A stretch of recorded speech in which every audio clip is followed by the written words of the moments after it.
En ce temps-là, Jésus parlait à ses disciples de sa venue. En ces jours-là, après une grande détresse, le soleil s'obscurcira et la lune ne donnera plus sa clarté. Les étoiles tomberont du ciel et les puissances célestes seront ébranlées.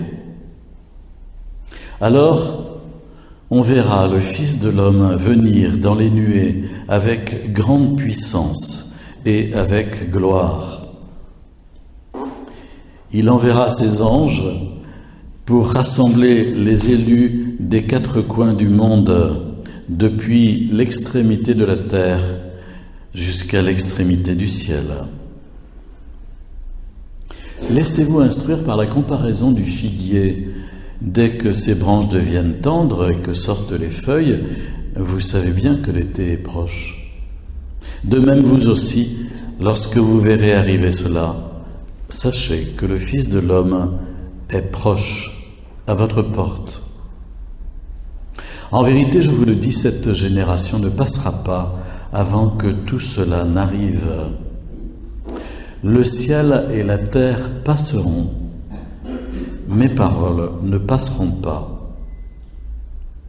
Quant à ce jour et à cette heure-là, nul ne les connaît, pas même les anges dans le ciel, pas même le Fils, mais seulement le Père. Il y a plein de choses à écouter dans cet évangile.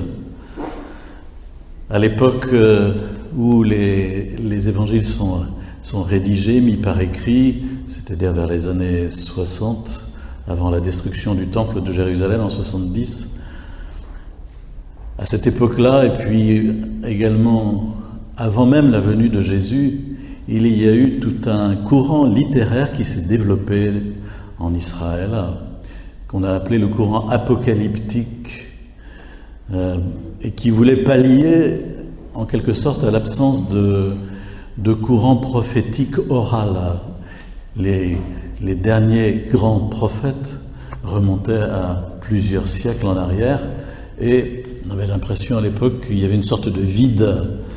Et alors des scribes et autres théologiens juifs se sont mis à écrire des livres dans un style un peu particulier, qu'on appelle le style apocalyptique, pour prendre une image un peu simple, mais qui va vous faire comprendre, au fond, vous avez tous vu déjà à la télévision comment les personnes sautent en longueur, des gens qui se mettent à courir, puis ils prennent leur appui sur un pied une deuxième fois, et hop, ils essayent d'aller le plus loin possible, et hop, ils tombent, et là on mesure.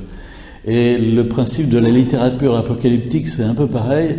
Au fond, on est dans un présent bouleversé, chamboulé, et puis on se dit, on va aller voir qu'est-ce qui va se passer à la fin. Alors on prend son élan, toc, on saute, et on se retrouve au bout, et on dit, ah oui, à la fin, Dieu triomphera, c'est sûr. Dieu triomphera du mal et il remportera la victoire.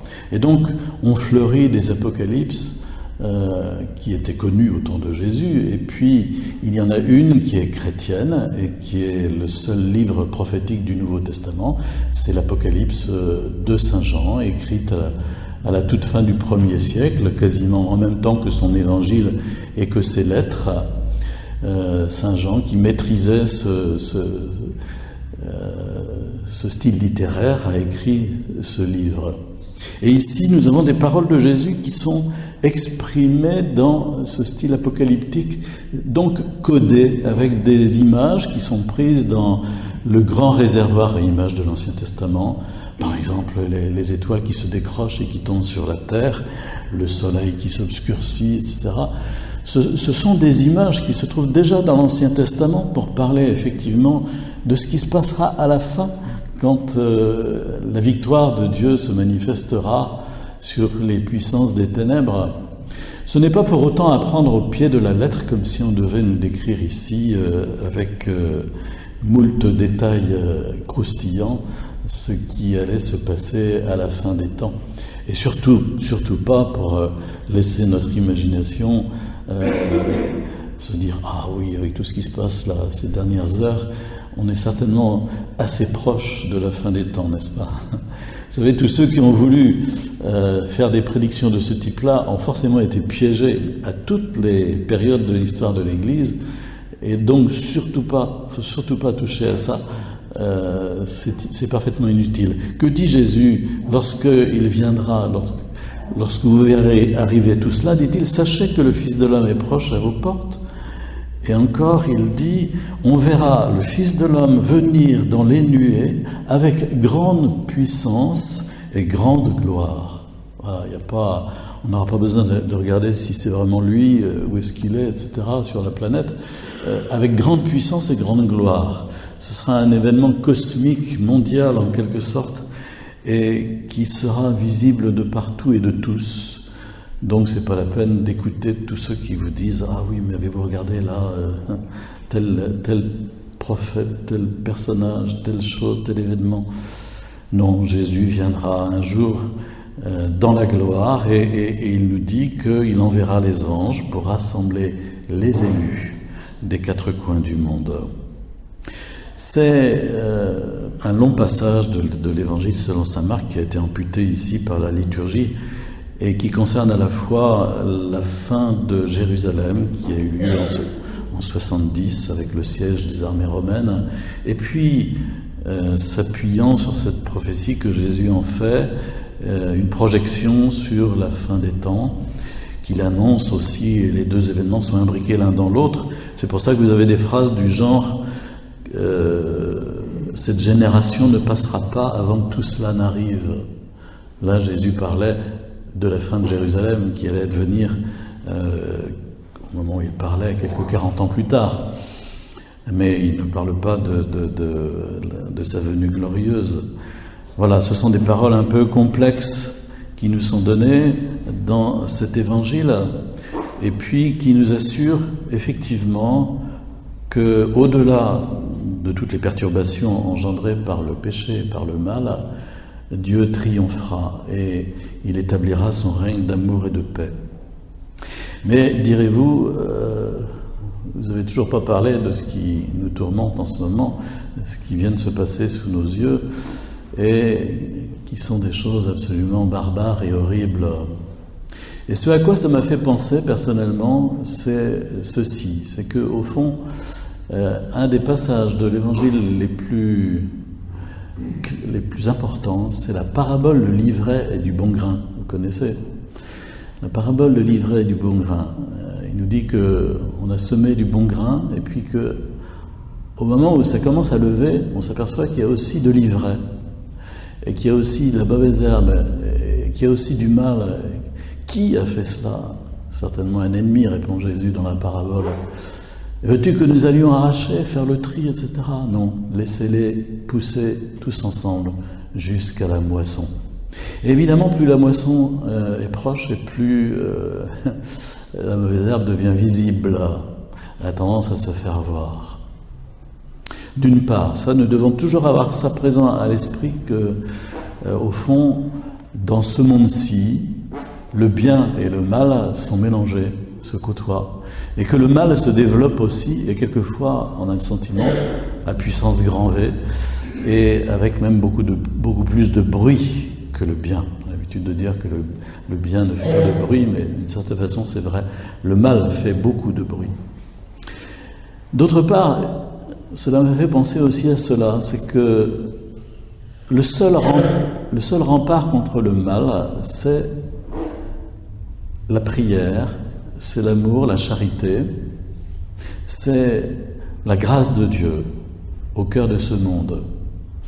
Et que plus dans le monde il y a de cœurs qui prient, qui se tournent vers Dieu, qui se convertissent, qui sont à l'écoute de Dieu, qui sont en communion avec Dieu, plus en même temps cela fait un rempart contre les puissances des ténèbres, contre l'œuvre des puissances du mal dans ce monde.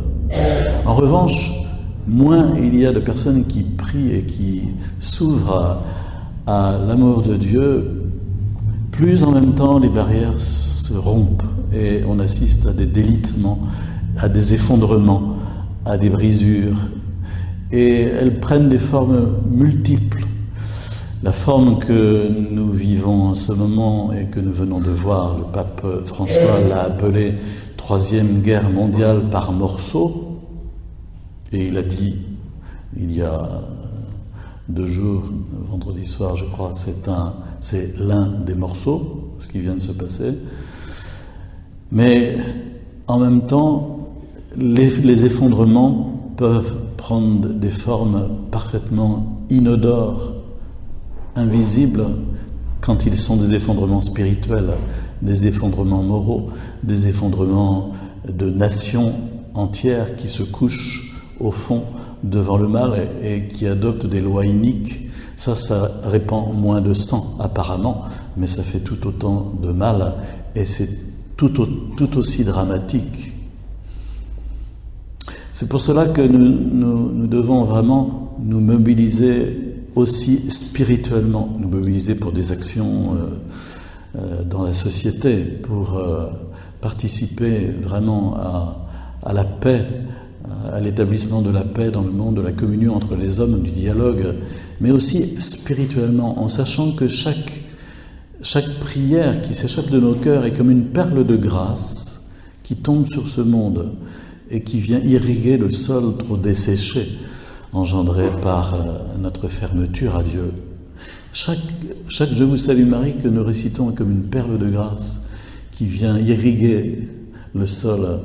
Et en ce sens, on a pu parler de certains monastères, certaines communautés, certains lieux spirituels comme de remparts qui au fond, sont comme des paratonnerres. Lorsque j'habitais du côté de Sablé, j'entendais souvent des gens dire ça à propos de l'abbaye de Solesmes. « Oh, on a un paratonnerre à côté de chez nous. » Oh, ben, je dis, c'est bien pratique, comme ça vous pouvez vous tourner les pouces, c'est bien.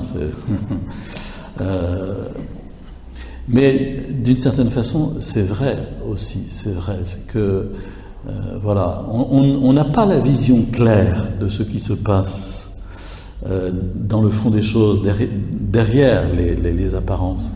On n'a pas cette vision claire, mais si on l'avait, on s'apercevrait que les enjeux spirituels sont immenses et que ce à quoi nous assistons en ce moment, c'est à une guerre spirituelle aussi, pas seulement une guerre mondiale, mais une guerre spirituelle. Et que dans cette guerre spirituelle, la grâce de Dieu, l'ouverture de nos cœurs à l'amour de Dieu est très importante. C'est pour ça que toutes les démarches que nous pouvons faire pour prier, pour venir supplier le Seigneur, pour porter nos frères au Seigneur, pour demander la miséricorde au Seigneur. Le 8 décembre va s'ouvrir une année sainte de la miséricorde, on en reparlera. Et nous allons être appelés à nous mobiliser pour vraiment manifester la miséricorde de Dieu au monde et la vivre nous-mêmes plus profondément. Eh bien, toutes ces démarches de prière que l'Église nous propose et à laquelle nous allons participer sont autant de façons de tirer le monde vers le haut. Quelqu'un, je crois que c'est Élisabeth Le Sueur, disait « Toute âme qui s'élève, élève le monde. » Nous ne sommes pas une île, nous ne sommes pas seuls. Toute âme qui s'élève, élève le monde. Toute prière que nous vivons tracte le monde vers le haut et ainsi devient un rempart contre les forces du mal qui cherchent sans cesse, au contraire, à faire tomber et à tirer vers le bas.